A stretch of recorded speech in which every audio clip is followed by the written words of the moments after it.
সময় তাদের দেশের জনগণই ট্রেন চাইতো না। যদি এমন হতো তারা কোনোদিন ট্রেন মেনে নিতে পারছে না, তখন কখনোই আমেরিকার উন্নতি সম্ভব হতো না। তাই তো স্টিফেন হকিং বলেছেন, intelligence is the ability to adapt to change. Number 6, দায়িত্বশীল হওয়া। যখন আপনি দেখবেন আপনি দায়িত্ব নিতে শিখবেন, তখন মানুষ আপনাকে বিশ্বাস করতে চাইবে।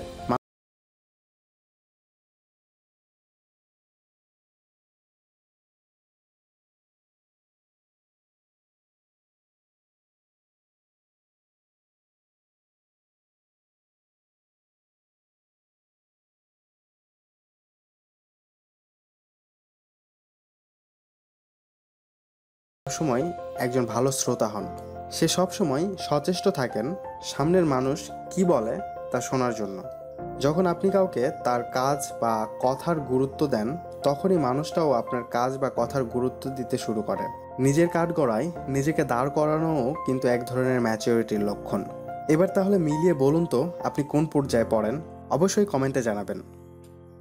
ভিডিওটি ভালো লাগলে লাইক করতে পারেন। আর আপনি যদি এমনই ইন্টারেস্টিং মোটিভেশনাল ভিডিও দেখতে পছন্দ করে থাকেন, তবে রেড ফিশ মোটিভেশনাল চ্যানেলটিকে এখনই সাবস্ক্রাইব করুন এবং পাশে রাখা বেল আইকন প্রেস করুন।